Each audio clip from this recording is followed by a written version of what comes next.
guys, welcome to Double Shot of Steelers. I'm Dejan Kovacevic. He's Chris Halleck. We're from DK Pittsburgh Sports. This program is presented to you by our friends at FanDuel. Heading into the Steelers game Monday night against the Dolphins, they have a 3.5-point spread. We'll be talking a little bit more about that. It's 3.5 for the Steelers. You didn't just ask that, did you? It is 3.5. Even though the Dolphins have won 4 in a row and they're to be taken seriously and everything else, also to be taken far more seriously. I was going to say that the one what might affect the line is the news of TJ Watt today.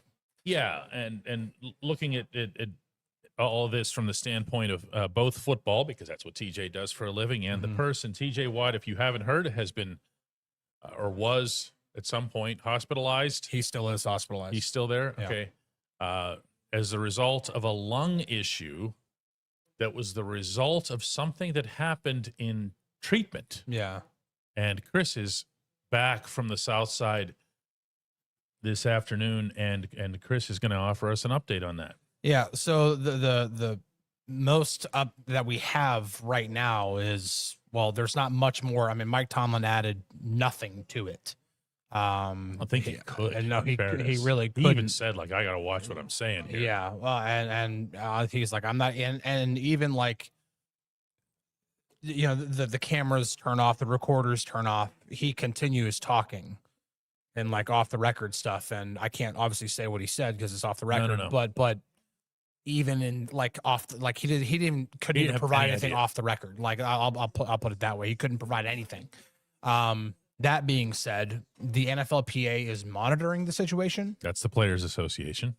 That's a big deal, because if they're monitoring it now, yes and no, right? Yeah, they have to do it with everything and everybody. They do, yeah. And that's the responsibility. But the thing is that if they find something out, that some sort of malpractice, whether it comes to treatment, training, anything like that happened, they're not going to be quiet about it. Like, they're going to come out and say, like, this is what happened. If and when. Right. That's what I'm saying. Yeah. If they find something out, maybe nothing happened, who knows? But what you don't want this to turn into, if you're the Steelers, for example, is another Tyrod Taylor situation. Tyrod Taylor. And how did that play out? I mean, I don't remember the ramifications off the top of my head. I haven't had a chance. We literally like rushed from the South Side to get over here. But all I know is that would not be a good look for the Steelers whatsoever. Whether it happens to TJ Watt or whoever you would consider to be the 53rd player on the roster. But the fact that it does happen to your star, player on defense, perhaps definitely your highest paid player, that's a big deal. Yeah, there's all kinds of stuff here. And I'm looking here, going back to 2022, while Chris was talking here, to Tyrod Taylor suing the Chargers team doctor for medical malpractice, seeking at least $5 million after a punctured lung in 2020. It was a punctured lung while he was this is Taylor now, not TJ, while being treated for a rib injury. I'm looking here for the... Well, see, this is the other part of it, is that TJ had not been on the injury report at all with a rib injury, a pec injury. Nothing like that. Nothing in the torso area. Whereas Taylor was right. Was an injection, a pain-killing injection that was administered for fractured ribs. And according to the lawsuit at the time, I have no idea how it turned out. He alleged in the lawsuit that he suffered severe physical pain resulting in hospitalization, physical therapy, emotional distress, that's a lawyer thing, and other past pain and suffering, also lawyer things. Yeah.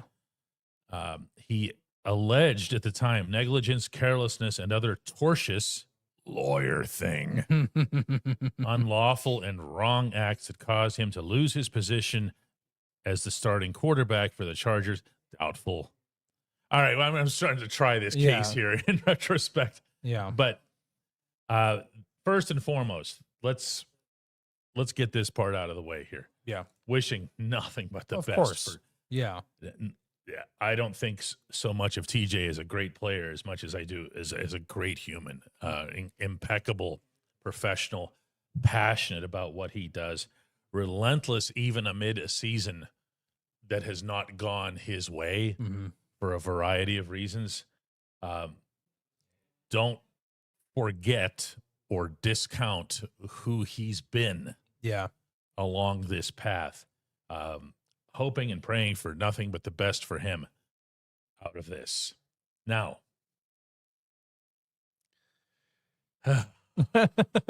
it's a tough subject, man. Yeah. It's tough to talk about because again, we don't know what happened. And that's why I was even cringing myself as I'm reading the Tyrod Taylor stuff, because like, we don't know that it's that. We don't know that it's an allergic reaction. We don't know what it is. Don't know. However, one subject that I think we can address within this, these guys go through a lot. Now, earlier this week, if you were tuning in for the show, we were going over at least a partial list of things that are wrong with Patrick Queen. Now, PQ is different than most guys. I was making the joke about Roberto Clemente. He had obviously before my time, but he had a reputation, you read in the books and so forth, as someone who, when you asked him how he was, he'd tell you. Right. And he'd go through his own list. Yeah. Well, this hurts, that hurts, that hurts, that hurts.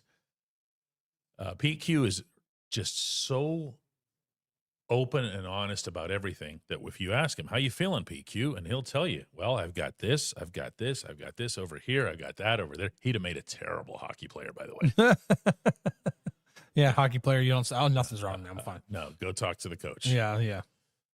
But when you see what it is that they go through, and especially when you do have, it's not just PQ, others who will tell you, well, I had this, I had this, I had this, and this was how they treated it, and this is how they'll get it ready. Trust me when I tell you, you'd go a lot lighter on your criticism of a lot of these guys. Yeah, yeah. Just in being aware of what they're doing to get onto the field. Chad says PQ has a hurt butt. If only it were just that. Well, he actually does have a hurt butt. He does have a hurt butt. Yeah, he is quite literally butthurt. He is literally butthurt. A bruise in his bum. If you knew, it's not just a bruise. I cannot. I'm not at liberty to say what exactly it is. But if I were to describe it on here, the first thing that probably pretty much anything would do would just be he is. Yeah, you have no idea. But when it comes to TJ, listen, like Alex Highsmith obviously spoke with the media today about it. He described it as a scary situation. Now, I don't know if that's just his reaction to. Well, you better believe he was in touch with TJ. Well, and he was, and he said TJ was in good spirits about it. And Mike Tomlin said that whenever he spoke with TJ, that TJ was comfortable. So, you know, it doesn't sound like it's life-threatening right now, but at the same time, you know, TJ, at bare minimum, has been hospitalized for 24 hours. That's not nothing, you know. So, you know, we'll see. Mike Thomas said they were going to learn a lot more this afternoon. They might already know more than they did whenever Tomlin addressed the media roughly about hour and 15 minutes ago, hour and a half ago. We'll see what happens, and we might know more tomorrow. We might know more before the night's over. If the NFLPA finds something, you know, we'll find out. And I'm not going to do the whole doctor thing here on the show either, but I feel obligated to say this. The idea that TJ would play Monday night strikes me as far-fetched and uncomfortable. Yeah. Now, again, I'm not the doctors, but then if let's just say that if I'm TJ and somebody says, "Hey, Tej, doctors say you're good," this might not be the week for Tej to go, "Oh yeah, okay, cool." Yeah, and I think this is again why you build up the edge depth too. Not for if TJ ever has something go wrong out of nowhere on a Wednesday in which they're not practicing, but if any of the guys were to go down, and we've seen them play without Alex Highsmith multiple games this year, and the production at edge rusher not really take much of a hit because you have Nick Herbig who can step in and do pretty darn well. You have Jack Sawyer who has stepped in as a third guy if needed, and all things considered has exceeded expectations as a rookie. So, yeah, from a football standpoint, it used to be an automatic. You don't have TJ, you lose. Yeah, you have TJ and you win. I think this season, and I'm being respectful here, or trying to be, this season's been a little bit different in that regard, not just because TJ hasn't been at a DPOY level, but also because, Nick Herbig is a real live, valuable NFL starting level edge rusher. Alex Highsmith's coming off, my goodness, one of the games of his life. And it's not just an outlier either. He's been on a bit of a heater since, like, whenever he's been healthy enough to play. I mean, he's playing really well this year. And Sawyer hasn't been buried on special teams. No. Sawyer plays. Sawyer participates even when all four of them are healthy and available. When we come back, we're gonna get into some more practice stuff and other updates and information from today. But we'll obviously keep our eyes and ears open for any kind of update that there might be on TJ. At DK Pittsburgh Sports, we take pride in coverage that connects our city's fans to their favorite teams. Now, that connection's stronger than ever. Introducing our all-new state-of-the-art app. Find expert inside reporting and original podcasts. Check live box scores. Track the latest stats. Chat it up with our community of thousands of fans, all in one place.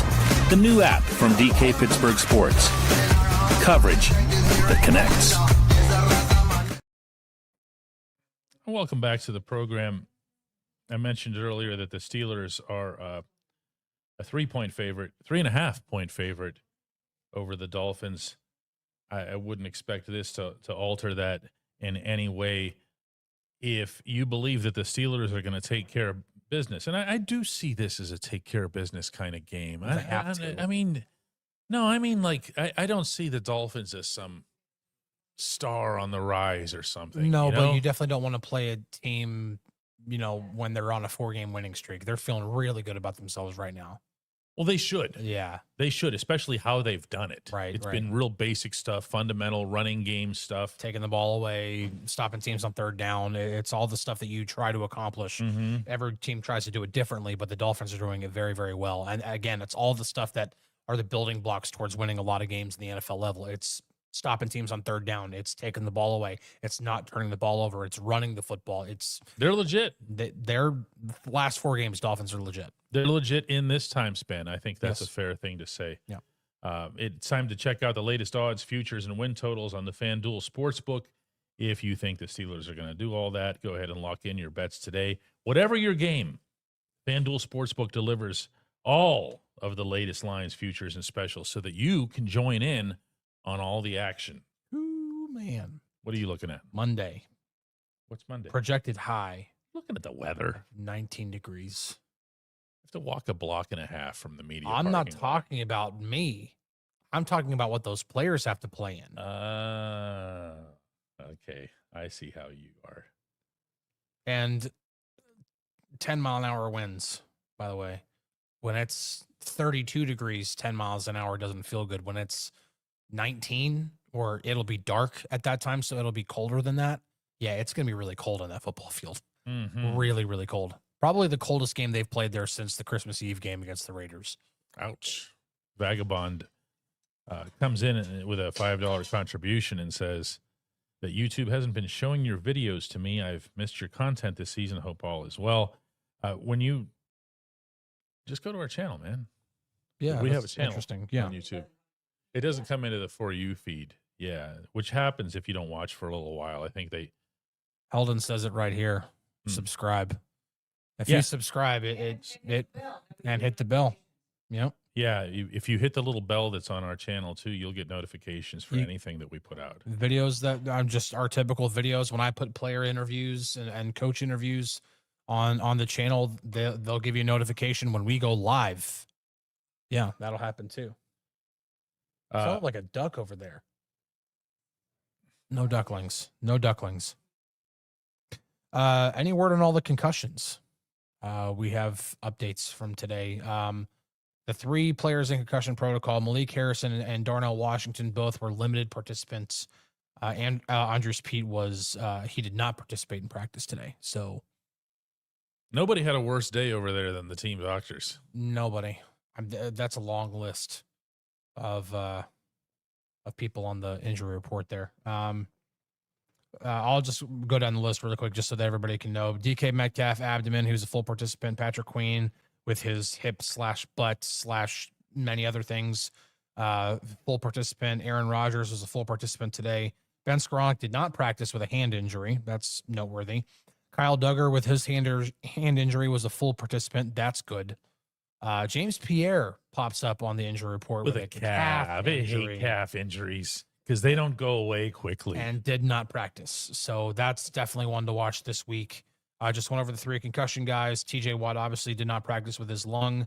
Y.A. Black with a shoulder injury was a full participant. Keanu Benton with his ankle was a full participant. And finally, Derek Harmon with his knee injury did not participate, but he did address the media prior to practice. He said he was optimistic, and he's also getting impatient with wanting to come back. So he is itching to play badly. So I'm not going to roll him out just yet, just because he didn't practice today. Jordan Jarvie asks, will the coaches ask Jalen Ramsey and Jonnu Smith questions about the Dolphins' verbiage and schematics? I know things change from year to year, but I don't imagine it would be that drastic. They'll take every morsel of everything they've got. That's the best. Whether it's verbiage, whether it's cadence, schematics, tendencies, trends. How do they respond whenever this happens, that happens? Everything. You are now in this employ of the Pittsburgh Steelers. Yeah. You tell us what they do.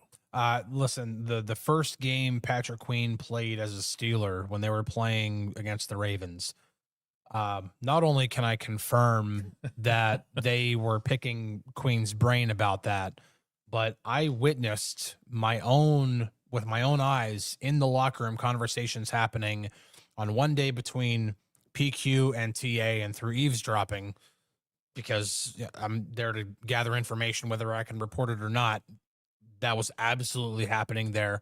And then also Arthur Smith was talking with PQ about just like certain things, because I understand, like, obviously you're like, why is Terrell Lawson asking? There's still things you can learn about what the Ravens do offensively, because again, PQ would go up against the Ravens offense, in practices too. So, but no, like watching Arthur Smith pick PQ's brain for that first. So yes, it absolutely happens. They will be picking Jonnu's brain and Jalen Ramsey's brain this week for sure.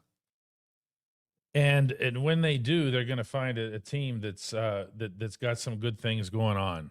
Yes, and independent of those guys, the Miami offense though has changed a lot since they were leaning on Jonnu. Mm-hmm. It's hard to imagine. I mean, I don't want to be a jerk, but like, Jonnu drove that offense last year. Yeah. And it just doesn't seem like it should have been just last year that was the case. Now, A-Chain was a part of the team last year too. He's had some really, really big games here. Yeah. He has really stepped up, risen up for the Dolphins. And yes, of course, Mike says here, Miami's asking Minkah the exact same questions. Oh, of course. You want to talk about a fountain of knowledge. He was in all. I mean, like, fans got to see it watching Hard Knocks. Like, Minkah was part of these meetings. All of them. Like, he was like a coach meetings. Yeah. Yes. Yeah. Like, yeah. When we talk just about a total junkie. Yeah. Yeah. He, if you could ask me to pick like anybody who's played for the Steelers in the last 2 or 3 years, like who would be the best coach of all those players, Minkah would be top of my list. Yeah. Minkah had all kinds of intangibles. Yeah. And stuff going on here. But don't ever think that Minkah's going to become a coach. That's one of those flaws. That's the difference. Yeah. You make $18 million a year, and then the next thing you're doing is working 16-hour days for basically NFL minimum wage. It's putting together, because again, you don't start up, like, nobody's going to hire a player to be a coach right away and be like, hey, be our defensive coordinator. Hey, be our defensive backs coach. You usually have to kind of get at least 1 year where you're some sort of intern or assistant or something. And then you're spending a lot of your time putting together like reels of film and stuff like putting it, like doing a lot of the junk work that nobody wants to do. We have certain words that I like in journalism that I can't say on here because we get demonetized, but monkey work. I'll put it that way. Yeah, It's kind of the same thing for coaches. I mean, coaches have monkey work to hand out. Ooh, we got a lot of people. And in then here. there's also this concept. Wonder if the Finns will throw even one pass if the game is super cold, as we saw a couple of years ago, the ridiculous game in Baltimore that really shouldn't have been played, where whereas Mason Rudolph threw the monsoon. touchdown pass to Deontay Johnson on the fly. And otherwise, it was just everybody was moving the ball 1 yard at a time. And the referees' whistles were freezing, so all it sounded like was yeah. Oh, that was the Purple Rain game, right? what the who what? It's that stadium's filled with purple seats, and it was got raining it the first time. Heldon says that Pierre and Skoranek are two guys I never thought I'd be nervous to see on the injury report. What a weird year. Not really. Respectfully, Heldon, there's always a couple of guys each year who do that jump, who make themselves valuable. It might be on special teams. It might be as starters, like these guys have to an extent, especially Pierre. I think they're known commodities. Yeah, You're not going to have anybody associated with the Steelers certainly say, "Wow, I can't believe what Pierre's doing." He's been here for 6 years. Well, not just here. He also spent some time, I believe, in Washington. Right, but I'm saying, yeah. I mean, he's been around. But when Tomlin was talking about him this week at his press conference, he was saying, "Listen, like his NFL journey started in 2020 as an undrafted free agent, the COVID year. So not only is he an undrafted free agent, which that's already hard enough, but you have to do it during the COVID year. Like your NFL journey cannot start any more like in a much more difficult way than that. And he's had to do nothing but grind his way to where he's at now. I mean, it's a phenomenal story, but yeah, it's also not going to come without its bumps. And this is one we're going to have to see what happens with Pierre. Yeah, absolutely. I saw a really good question up here a second ago. I want to get back to it. And I usually star these things a little off.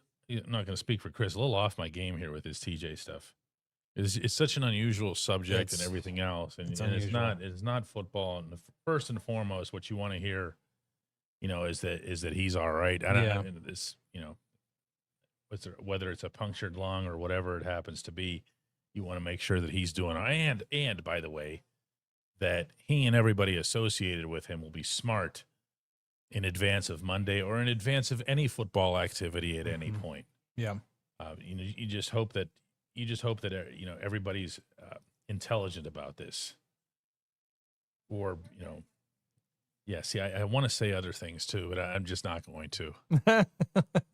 They go through a lot, my friends. They really do. It's not to say that other sports don't do some of that, but these guys are there's needles all over the place. And I don't mean that literally. Yeah. I mean, there's a lot of stuff that happens to make sure that they can't get ready for these games here. It was about running. I'm going to see I'm still looking to see if I can find this thing. Lynn says that she was at that freezing Ravens game. It was just horrible. I still, the fact that thing was even played is crazy. Here it is, Wayne. Wayne asks, do you guys expect more 6-man fronts for this game? I want to see a 7. If Darnell's available, yeah, I want to see a 7. Yeah. Well, I mean, I'm really gonna start doing my homework on the Dolphins tomorrow. Okay. Usually I do it on Wednesday. Like on a typical day, I do it on Wednesdays. We get a nice little gap between the opening locker room and the time practice starts. And that's usually that gap where I really, really spend my time starting to do a lot of digging on numbers. So that'll actually be happening tomorrow because today we talked to the coordinators. So I'm doing a lot of my homework then. But either way, this team needs to run the ball better. It doesn't necessarily mean that you have to run the ball a lot. Right. But you got to run the ball better. And if that I'm going to go a different way. I think about when the Steelers were trying to milk the clock, when they got the ball back from the Ravens late in the game in the fourth quarter, And this is multiple times. Like all you have to do pretty much at that point is maintain possession of the ball and bleed as much of the clock as you can. Yeah, And there they were couldn't three do of it. those. And they went 3 and outs 3 straight times. 3 straight times. Yep. How many times did we see them line up? It's 13 personnel. It's huge. We're going to bring in condensed formations. You're telling the Ravens, hey, bring all 11 guys in. Yeah. Come on, everybody come into the box. We're not throwing the ball at all. And they brought 12 in. And they brought 12 in. And it didn't matter because the Ravens knew what was coming. It didn't matter if they were running wide zone, if they were running duo, if it did not matter. What I want to see instead is do some things a little bit different. Spread the defense out. Try to attack them that way. Try to do some things a little bit different. Because Arthur Smith said today that the literal quote from him was, "Come hell or high water, we were going to attack that defense down the field." And that's exactly what they did. Just hell bent on it. He really was. He really was. Even if that meant we're not going to run the ball as well, because we're at least going to have that. Now, mission accomplished. They did that, but you're not going to see that same type of defense. That's a lot of single high, a lot of man coverage. You're going to run into a lot of defenses that like to do the too high stuff, run zone coverage. They're going to make you take what's underneath. If teams are going to place too high against you, which means they're not bringing any more than 7 guys into the box, then my God, you have got to absolutely run the football. Yeah. Bojax comes in with a $5 contribution, and a question says, I don't know how it works, but if Rodgers retires, do you think he would make a good offensive coordinator or quarterbacks coach if he wanted to? Again, I can put this into fantasy terms, or I can put it into real world terms. How much money? We can look that up, right? Oh gosh, how much money has Aaron Rodgers made? How much money has Aaron Rodgers made? Woo. This is just in player salary. Heaven only knows what he got for discount, double check, and everything else. It probably matches this. I would imagine that Rodgers' visibility, notably from his time in Green Bay and everything else. Go ahead. More than $394 million. $394 million. That's just player contracts. Now, when I say real world here, I don't mean to do this to to knock the question or whatever. It's a totally fair thing to think about, especially when I don't doubt for a split second that Aaron would be really, really good at this. Okay? Yeah. Really. I think he'd be really good at this. But these guys work relentless hours. Yeah. They are it's insane. And you have already committed half, ideally, of your adult life to this sport in playing it. And the next thing you're going to do is to go to an infinitely smaller wage to work and to get yelled at and be told what to do. And there's a reason this doesn't happen anywhere in any sport. You will see occasionally, you will see players ascend to head coach or something like that, but they tend not to be the star guys. And there's a reason for that. The star guys they've got it made. And it's a really, when you're, try to imagine getting 40, if you can, getting 40 million a year in the lifestyle that you lead, the lifestyle that any of us would lead. It's not a criticism. I mean, I'd have people rolling red carpets out here every time I went across the street for a coffee. They would just be, here, master, and they'd be throwing rose petals at my feet and everything else here. And then the next thing you're going to ask me to do is to go, sweep floors. I'm going to be no. Yeah. I'm going to be no. Yeah. Justin, a former coach himself, college coach himself, says coaching is a slog. Yeah. He knows. I know he knows.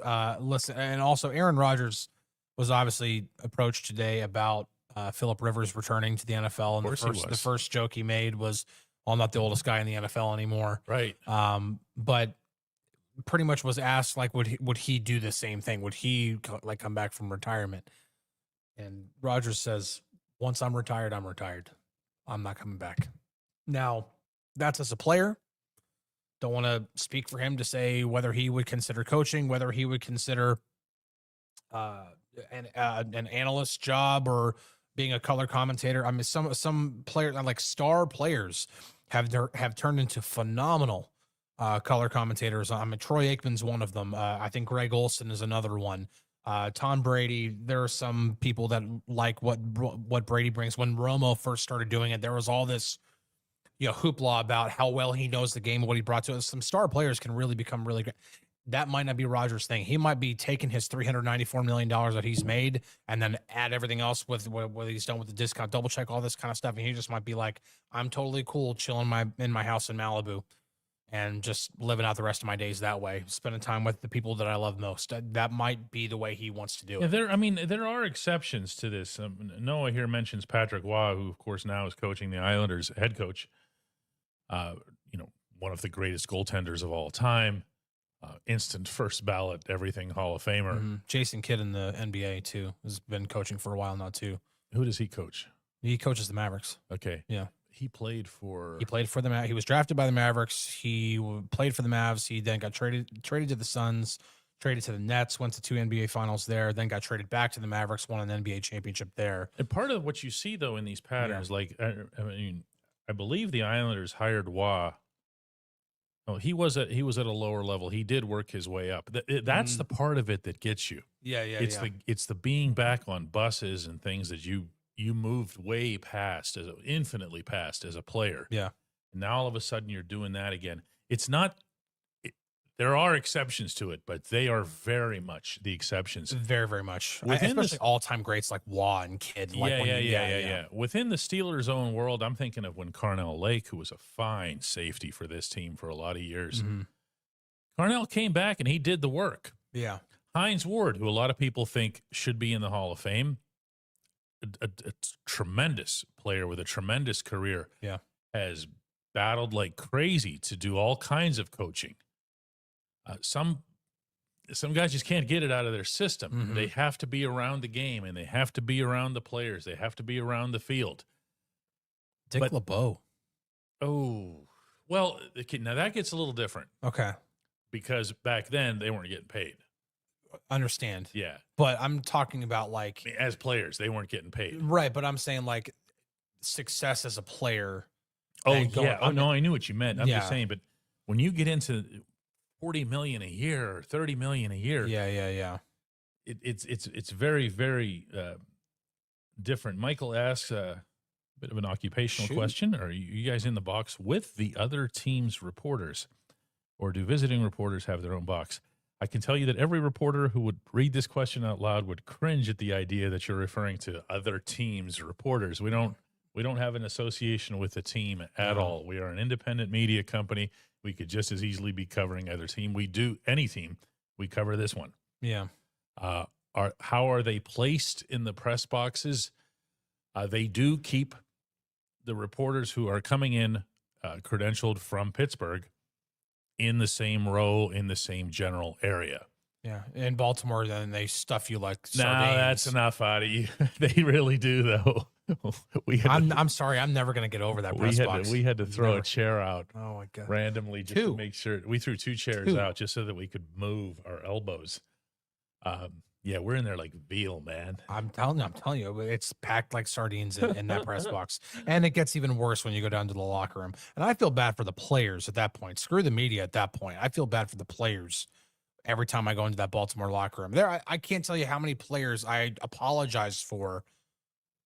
Not to, because I have nothing to apologize for, but I apologized on almost on their behalf. Mm-hmm. We're in your space right now.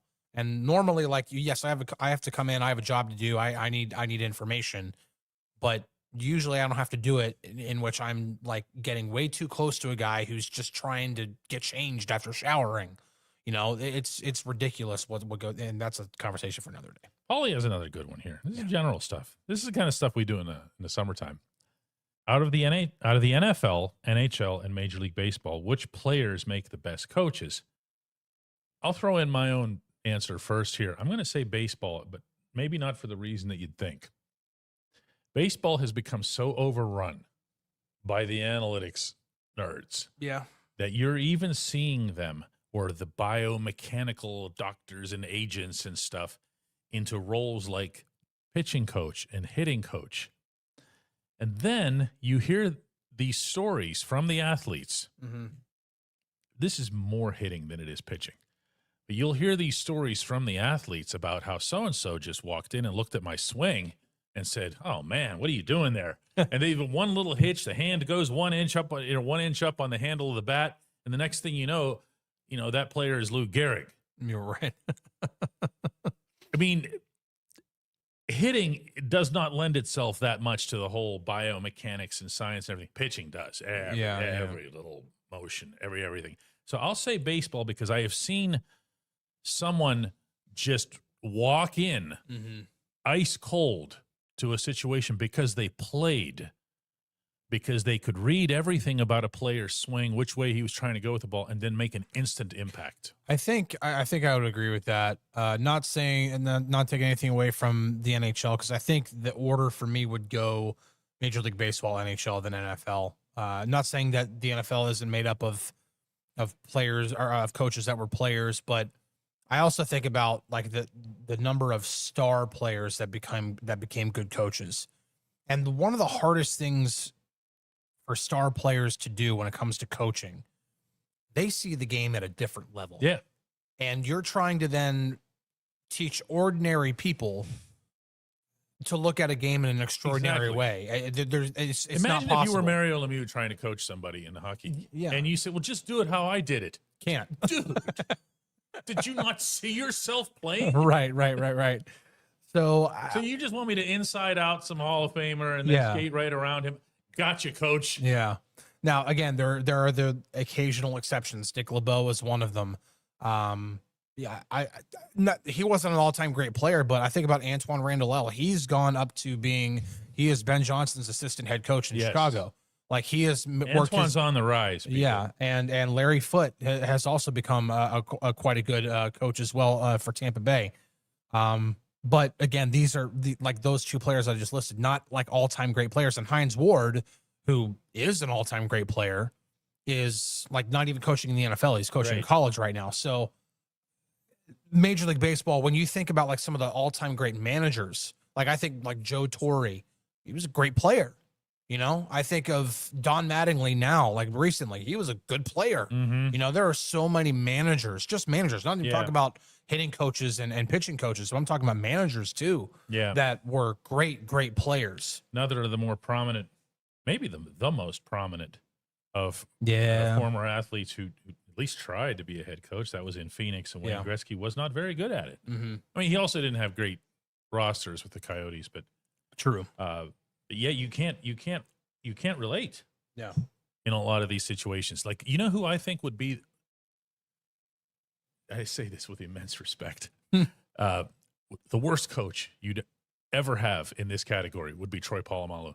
Because imagine, oh gosh, it's not only that Troy was great, but that Troy broke every mold. Yeah. There wasn't a Troy before. And Troy didn't exactly lead into more Troys. Yeah. This wasn't a case like where somebody comes along and changes the game like, let's say, Mel Blount did. Yeah, right. And then you'll never again have another big physical corner. Troy came and went.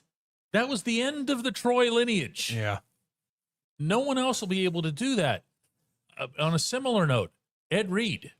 How do you coach what the heck he was doing? Yeah. He had ESP. Yeah. What do you do with Ed Reed? Yeah. He knew where you were going to throw the ball before you did. Yeah. Yeah. It's what do you say to the kid? Hey, young man, just do that. Yeah. It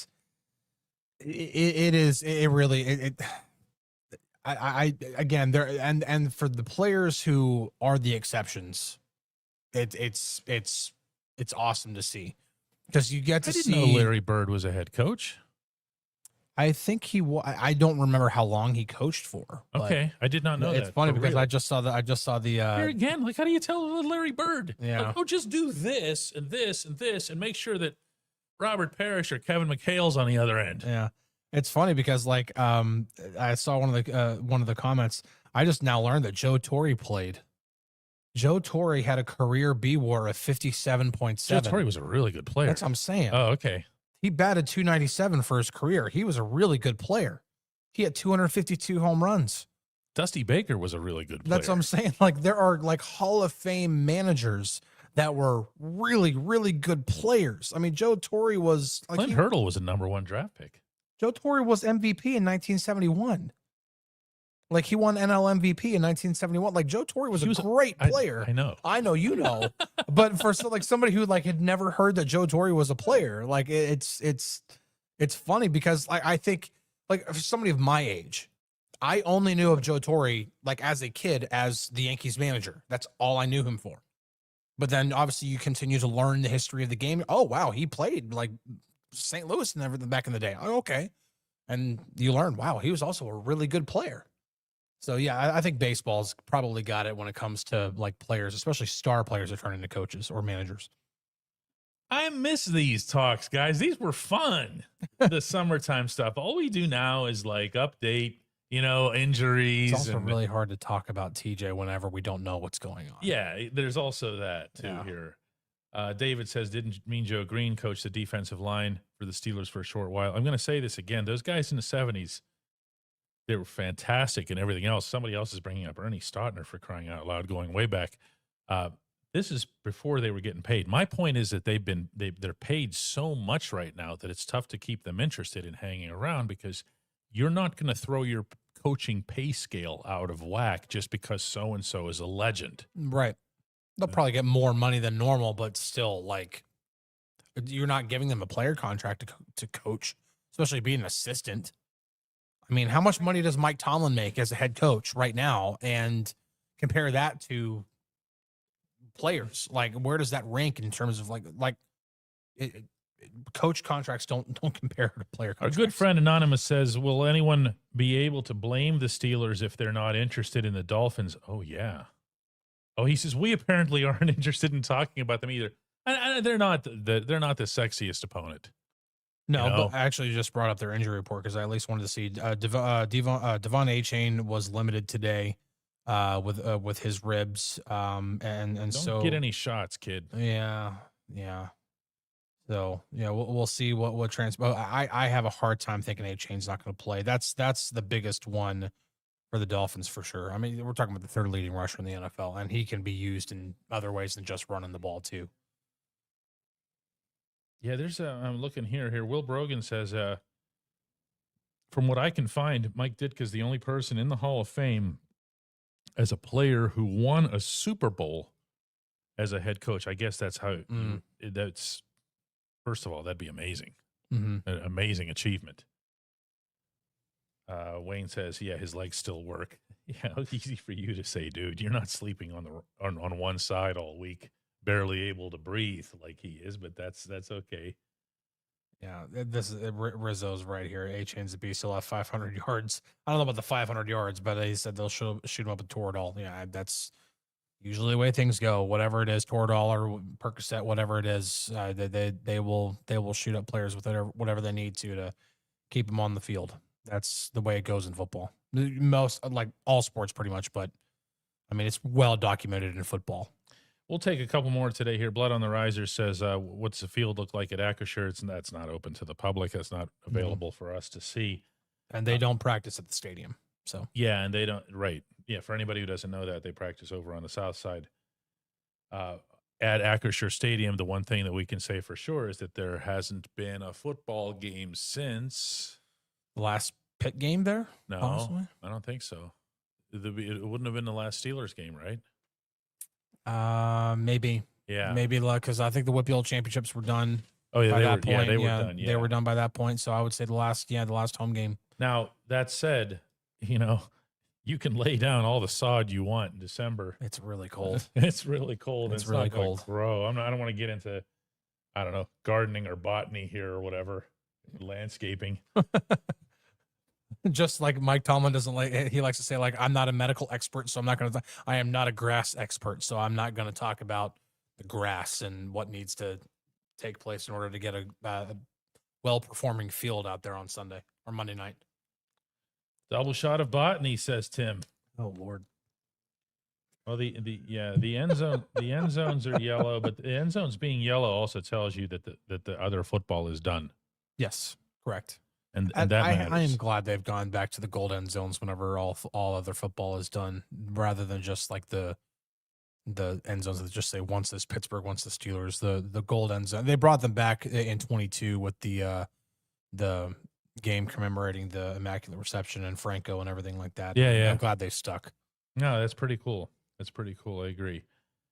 Come on, give us one more good football question. Yeah, guys. football. We've talked enough about and how the about snow coaching snow and is the same as snow everywhere. it was big old fat snow today. You know, Forrest Gump. The great snow. Yeah. Wait, Forrest Gump. It's big old fat rain in Forrest Gump, but I just you just called it fat snow? Yeah, big old fat snow. The big old fat snowflakes that fall down. And the first snowfall that we really had this year, like this winter so far, it's not even winter yet, but this season was good snow because it was good enough snow for my kids to build a snowman, which none of the snow that we got last year was good enough to build a snowman. Really good to sled on and everything like that, but it would never stick together so you could, start off with just the ball and roll it up and make a snowman. So they were stoked about getting to build a snowman this year. Jordan wants to know who's the left tackle. That would be Dylan Cook. Dylan Cook right now. Yeah. That one's going to be, who would take his place? Yeah, it'd be new guy they just got whose name is escaping me right now. Exactly. And they He's escaping you for a reason. And they just signed brought their practice squad. Yeah, and they just brought back Doug Nestor to the practice squad today. It'll be Dylan Cook. Yeah, Dylan Cook is your left tackle right now, Mhm. unless Andres Pete is able to clear concussion protocol, and it's not a good sign that he didn't practice. There are certain benchmarks you have to clear in order to clear the protocol, and on-field activity is one of them for sure. I can't sit here and lay out exactly what the protocol is, but you don't often see, I don't think you really ever see a player not practice and then clear concussion protocol. They've got to get back on the field to do something. Oh, yeah. Our last one for today, somebody was going to do this. WJ brings up the painful revelation that I made on today's Daily Shot of Steelers about my exchange with James Pierre that Pierre initiated a couple of years ago in Cincinnati when he was pretending that we were like best buds and playing a big joke on me and everything else here. WJ wants to know, what player has Chris ever been approached by or talked to that he genuinely did not recognize, which is what happened with me and Pierre in Cincinnati. Like just one of those horrible reporter nightmares kind of situations, where you see, this was what happened was, yeah, Pierre, he pranked me. He was sitting there next to Minka, and he sees me from across the room. He makes eye contact, and he goes, "Hey, buddy, what's up?" Meanwhile, I had hardly ever spoken to him, ever. And I think that was the point, because I was going around the locker room talking to all my guys, the guys that I know. I'm trying to remember. Usually once I remember faces really well. I am terrible at remembering names. Horrible at remembering names, but I remember faces. Football's the toughest because it is the the obvious toughest. reasons. Yeah. You got 53 guys plus large in roster. the same room. Yeah. On the south side are all the practice squad guys. Mm-hmm. So it never really feels like it's not training camp. Yeah. Well, let's say training camp, it's 90 players. There's no roster in sports that's that large. Close. Yeah. Right. So you have 90 players to know to a somewhat of an extent. And he said, Tim says that's why they use numbers. Whenever it's 90 players on a roster, you have multiple players wearing the same number. It's just one player is wearing a white 67, and then another player is wearing a gold 67. And as I explained on the show today on the road, this is what happened in Cincinnati. The equipment managers go around and take off the magnetic nameplates from above the stalls. So all I saw was, here's Minka, here's random guy. And I'm looking above him and I'm going, uh-oh, there's no magnet number up there to bail me out. I honestly, I'm not saying this is like some sort of brag or anything. I honestly cannot remember a time in which that's happened to me. Okay. I honestly. It will. It will, for sure. But I cannot, at least on the Steelers beat. It'll hurt so bad. You know what? I want to say while I was covering the Texas Rangers, it happened to me one time, but I can't remember who the player was. It might have been a player that might have been there for a cup of coffee and it didn't matter.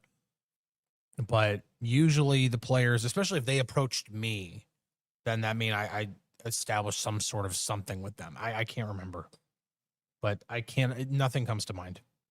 So I'm going to Knock on wood on that one. That's right. Appreciate you guys. Thanks for being with us. We will have another one of these tomorrow in advance of the Monday night game against the Dolphins. Final words. Let's just hope TJ's all right. Number one, just Yeah. as a person, we're not like, it's not our job as reporters to pull for the guy and for him to be on the football field. Pull for him from a health standpoint. But for from a sure. health Yeah. standpoint, want to see TJ, get fully recover from what he's dealing with. He's not just a true professional, but he's always respectful for what we have to do with our job in the locker room and everything. So, pulling for TJ to recover from whatever happened yesterday on the south side. And yes, Andrew, double shot on Monday. That is a yes. Yep. And From right here again. And will also, yes, normal showtime on Monday. Yes. Both of those things. 4 p.m. Why? 3:30. 3:30 for Penguins, too. She's good. Bye-bye.